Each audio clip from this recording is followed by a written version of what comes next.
وعلیکم پیارے حضور. وعلیکم السلام. میرا سوال ہے جب ہم لوگ نے نماز ختم کر لیا ہم لوگ السلام علیکم رحمۃ اللہ کیوں بولتے ہیں؟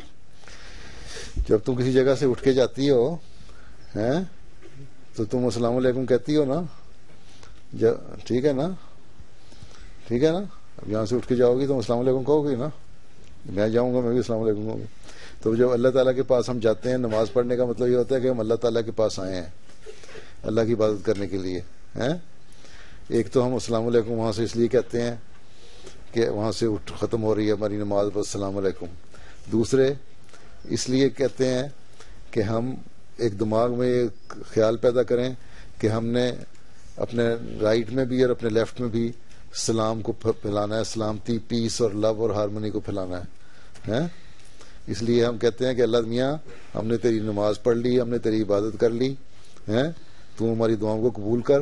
ہم تیرے پاس سے جاتے ہیں اور یہ اس وعدے کے ساتھ جاتے ہیں کہ ہم دائیں بھی سلام پھیلیں گے اور بائیں بھی سلام پھیلائیں گے. اور جب جماعت میں نماز پڑھ رہے ہو مسجد میں اور تم رائٹ اینڈ لیفٹ جو سلام پھیرتے ہو تو ایک دوسرے کو سلام بھی کر رہے ہوتے ہو اور پھر اس کو مزید ایکسپینڈ کرو تو ساری دنیا میں سلامتی, لو اور پیس اور ہارمونی پھیلانے کے لیے.